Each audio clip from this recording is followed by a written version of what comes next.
Winged and made to fly, in the fantasy of a fly, is bigger than an elephant.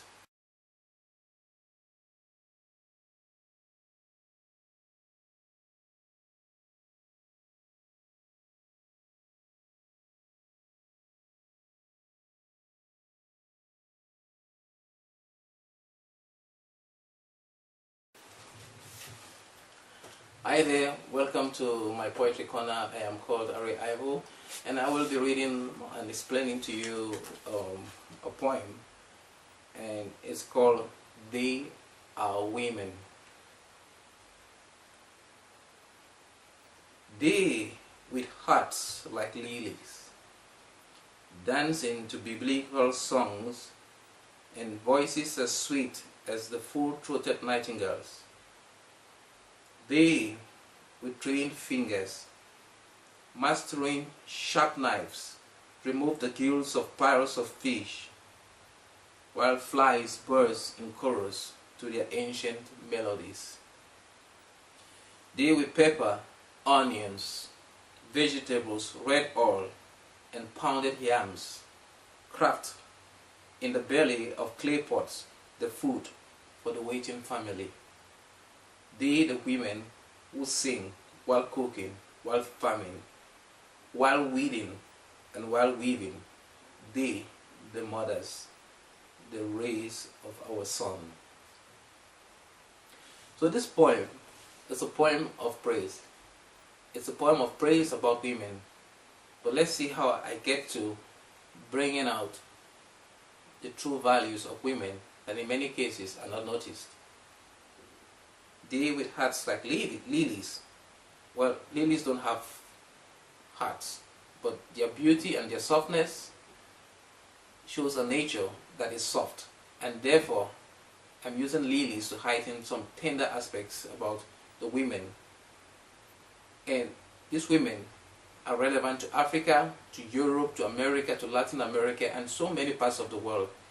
They are lilies, and they do a lot of work to keep us males, society going by their contributions. So this poem is a praise about women, especially women in Africa. So they with hearts like lilies, dancing to biblical songs. Many of them who are doing these jobs for the community, for their families and so on, are doing that in the spirit of a belief in God. So their feeling and their actions tie up with the songs of the Bible, the good aspects of the Bible, the true aspects of the Bible, and therefore their voices are described as sweet and as the full-throated nightingales. So we also see that a bird like the nightingale that is linked to good music is also linked to these women that this poem is about to explain. And therefore, if it's Africa, it is saying that many of the African mothers and the women who are doing things that are relevant for society, the work for the society, sing in full-throated ease like the nightingale, and their voices seem to merge with the songs from the Bible, and their hearts seem to glow with the tenderness of lilies. They, with trained fingers, mastering sharp knives, remove the gills of piles of fish, while flies buzz in chorus to their ancient melodies. So, their trained fingers, this is not like training from school, but it's a training that's based on hard work, experience. The women now handle knives, and they can prepare the fish that the community, the family is going to feed. And so they master sharp knives and they remove the gills of fish. But then we are educated about the quantity of fish. It says piles of fish. Many women work a lot to be able to bring the food on the table. And therefore, while praising the work they do, in a subtle manner, I expose that the work is sometimes a little bit more than just praises. and therefore they remove the gills of piles of fish, while flies burst in chorus to their ancient melodies. So the flies that come to feed on the waist, or to try to feed on the fish, are also singing with the women.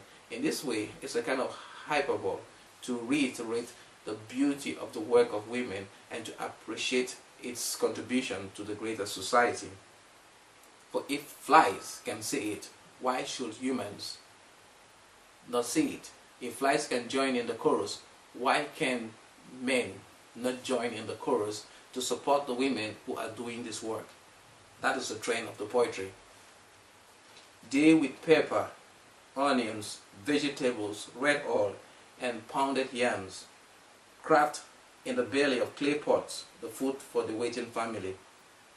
So I get now to the nitty-gritty of cooking.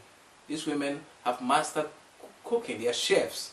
They use pepper, they use onions, they use vegetables, they use red oil and pounded yams. These are things that are very common in many African societies, especially in West and Central Africa, and even East Africa, where you see oil and pounded yams and onions being used to come up with a family dish. And they use clay pots. The use of clay pots here is showing that these women I'm talking about are not too sophisticated. They are probably in some village areas that are cut off from the sophistication of probably metal pots and so on. So they are using the clay pots of their ancestry to cook food for the family in an original and graceful and happy manner that tallies well with nature around them, including flies. And then we go to the last stanza that says, or the last verse that says, they, the women who sing while cooking, while farming, while weeding, and while weaving. They, the mothers, the race of a son. So, they, the women who sing, we've known that they sing gracefully even while working, while cooking, while farming.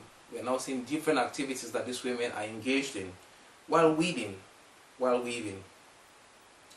There is a rhyme scheme here. Weeding and weaving, cooking and farming, it's all just saying that there is a flow of the activities of women. There's continuity in the activities of women, and there's continuity in the praise of the activities that they do from verse to verse in this particular poem. And the use of weeding and weaving and farming also helps in giving us a picture of seasons. You weed in a different time.